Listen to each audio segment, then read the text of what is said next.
사랑과 마음 상담센터에서 보내드리는 성령 안에서 믿음의 자가진단 시간입니다.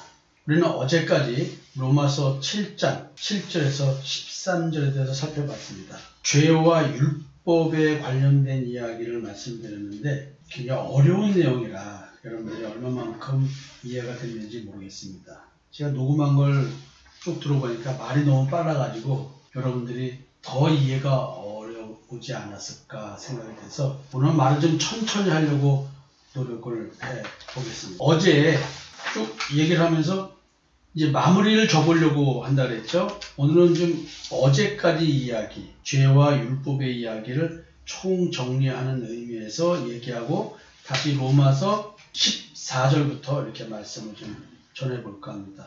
오늘 13절까지 말씀 얘기하는 것도 내용이 굉장히 좀 어려울 수가 있습니다.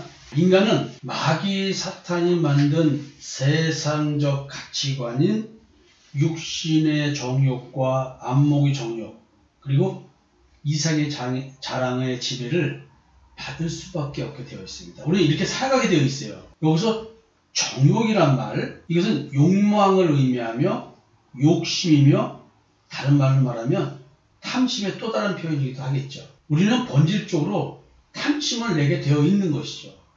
배고프면 뭡니까? 밥 먹을 마음이 생기는 것. 배고픈 그 자체가 아니라 배고프면 밥 먹어야 된다고 하는 탐심이 생기죠. 근데 이왕이면 맛있는 거 먹고 싶은 거 아니에요?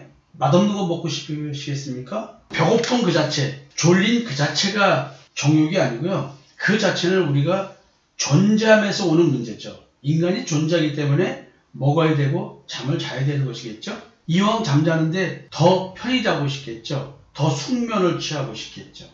이런 것들이 이제 탐심과 연관되겠죠. 침대 없이 살다가 침대가 있었으면 좋겠다고 생각하는 것. 이것이 탐심이라고 생각할 사람 누가 있겠습니까? 좀 더 안락함을 추구하는 것. 그럼 무엇이 더 안락의 기본일까요? 우리는 탐심이란 말, 탐하지 말라는 말이 없었다고 한다면 탐심이 있는 줄 모른다는 얘기죠. 바울이 율법을 얘기하면서 죄에 대한 얘기를 했죠. 탐하지 마라라는 말을 안 했으면 우리가 탐심이 있는 줄 몰랐다는 것이죠. 근데 탐심, 율법이 탐하지 말라고 했기 때문에 나는 탐심이 생겼어요. 탐심이라는 죄가 생겼어요. 근데 이 탐심은 곧 우상숭배라고 말을 합니다. 자기가 원하는 바를 이루고 사는 삶 자체가 자기를 우상으로 섬기며 산다는 의미죠. 그래서 내가 늘 말씀드리죠. 인간의 존재, 본질 그 자체가 자기 우상 숭배적 존재다. 10계명의 제2계명에 대한 이야기, 이게 그렇게 중요한 얘기입니다. 인간은 나를 위해서 우상을 새길 수밖에 없는 존재예요. 내가 참 하나님 여호와를 섬기는 자로 영적 정체성이 변화되어 있지 않다고 한다면 나는 본질적으로 자기 우상 숭배적 존재, 즉 내가 내 마음에 원하는 바를 이루고 살아가는 그런 존재라는 것이죠. 우리는 태어날 때부터 엄마 젖을 찾게 됩니다. 엄마 젖을 먹지 않으면 안 되는 거예요. 근데 난 먹어야 돼요. 나를 위해서 먹어야 돼요.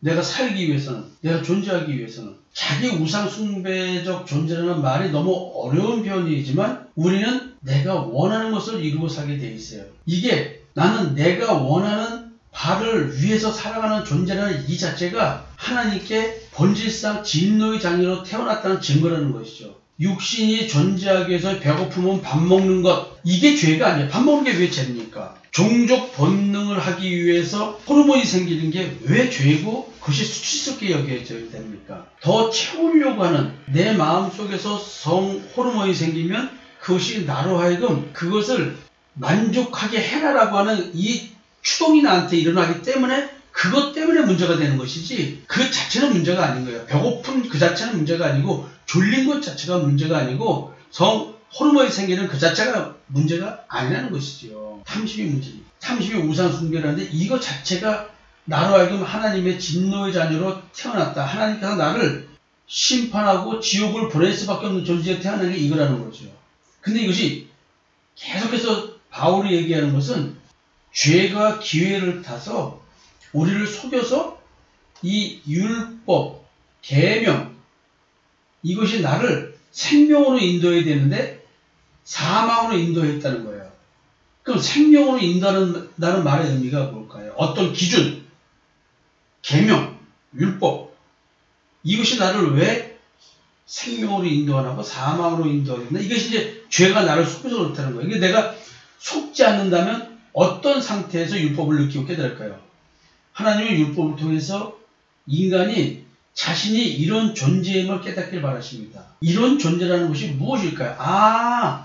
나는 육신의 정욕과 안목의 정욕과 이생의 자랑의 지배를 받고 사는 존재일 수밖에 없구나. 내가 무가치라는 말의 의미, 질그릇과 같은 수준의 가치밖에 안 되는, 흙의 존재밖에 안 되는 그런 존재라는 사실을 깨닫는 것. 율법은 여기서 쓰임받는 거예요. 내가 죄에 지배받는 존재라는 것을 깨닫게 해주고, 그래서 행위로 내가 아무리 올바르고 해도 내 마음이 문제이기 때문에 나는 거룩해질 수 없다는 사실을 깨닫게 하는 것이 율법의 기능인데, 죄가 우리를 속여서 행위를 통해서 내가 죄에 지배받는 존재가 아니다. 내 마음속에는 죄가 왕노릇하고 있는데 나는 그 죄의 노예로 살고 있지 않아. 이것이 바로 뭐냐면 기준을 잘 지킴으로써 내가 자기 의를 추구하는 존재가 되게 만든다는 것이죠. 이런 것들이 이제 뭐하고 연결돼서 말하고 있냐면 탐심과 연결되어 있는 거예요. 우리는 죄라는 말을 끊임없이 이 땅에서 얘기하는 인간 존재들이 만들어놓은 도덕과 윤리, 이런 걸 가지고 자꾸 죄라고 얘기하는데, 진정한 죄, 하나님이 보는 죄는 뭐냐면 내가 내 스스로가 원하는 바로 이루어 살아가는데, 이 원하는 바가 뭐냐면 결국 모든 것을 지향하는 것은 자기 의라고 하는 양심과 연관된 이야기라는 거예요. 이 양심이 재판관이 돼서 나로 하여금 이 양심의 기준, 이거대로 살도록 만들어내고 있다는 것이죠. 지금 이 얘기를 하는 겁니다.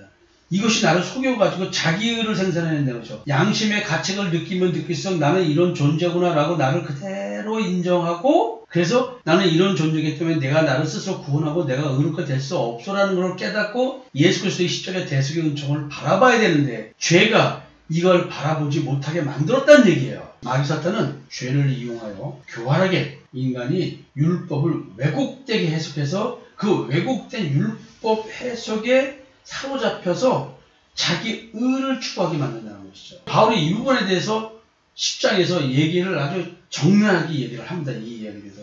좀 이따 제가 그 성경 부분을 읽어드릴게요. 사실 계명이 탐심을 유발하는 것이 아니라 탐심이 계명을 이용하여 자신의 탐심을 이루려고 하는 것이죠.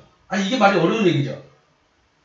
계명이 탐심을 유발하는 것이 아니라 우리 마음속에는 이미 죄가 있었어요.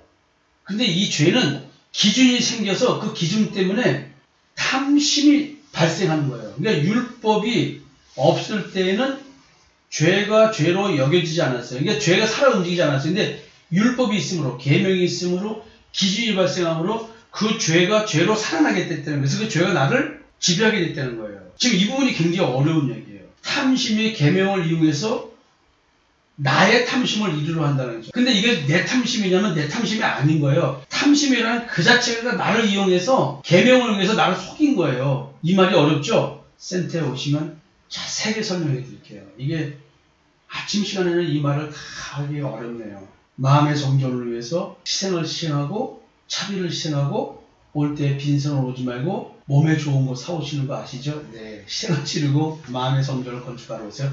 이 부분은 오시면 다시 설명을 좀 드리겠습니다. 죄는 율법의 기준이 없으면 그래서 죽은 것 같다는 얘기예요.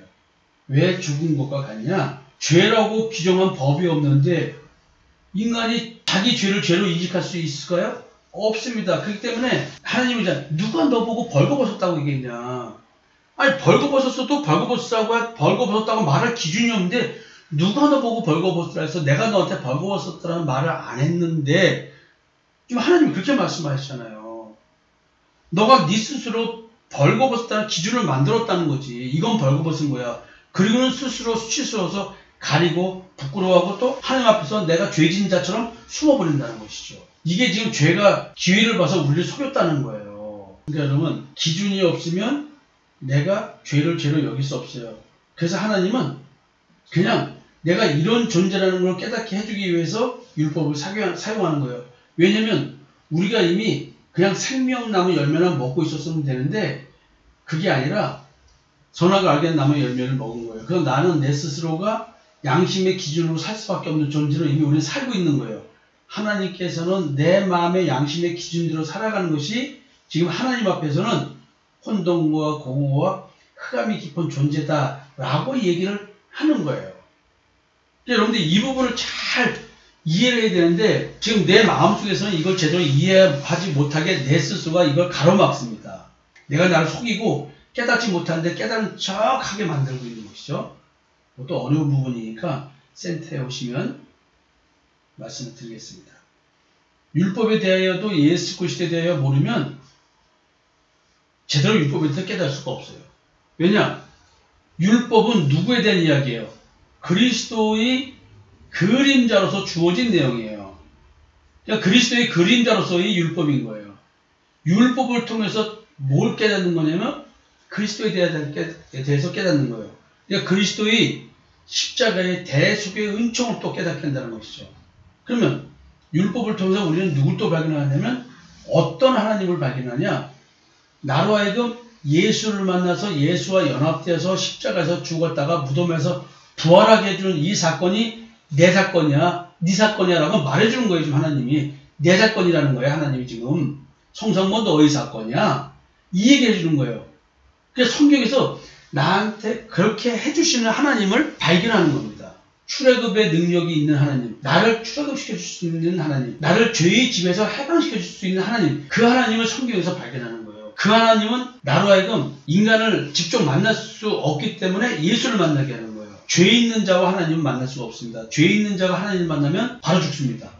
그래서 하나님은 우리로 하여금 죄의 삶을 먼저 받게 해주는 거예요. 그래서 그 죄의 삶을 먼저 받게 하는 것이 뭐냐면 예수 그리스도의 의의 옷을 입는다. 십자가의 대속의 은총을 믿는 믿음의 의의 옷을 입는다. 이런 얘기를 하는 거예요. 성경에서. 왜냐하면 우리는 죄인이기 때문에 우리 그대로는 만날 수가 없기 때문에. 그래서 예수 믿는 믿음 안에서 예수님의 이름으로 우리는 하나님께 담대히 나아갈 수 있는 자가 되었다는 얘기죠. 참 이게 오묘하고 신비한 내 마음과 양심에서 이루어지는 어마어마한 하나님의 권능의 역사죠. 이것은 정말로 받은 자만 알지 이걸 글자로 설명한다고 되는 게 아닙니다. 제가 들은 말을 그대로 옮긴다 할지라도 그게 되는 게 아니에요. 말을 할 수 있다고 되는 게 아니고 이것은 마음과 양심에서 이루어진 자기 때문에 성경을 활용해서 말을 할 수 있게 되는 것입니다.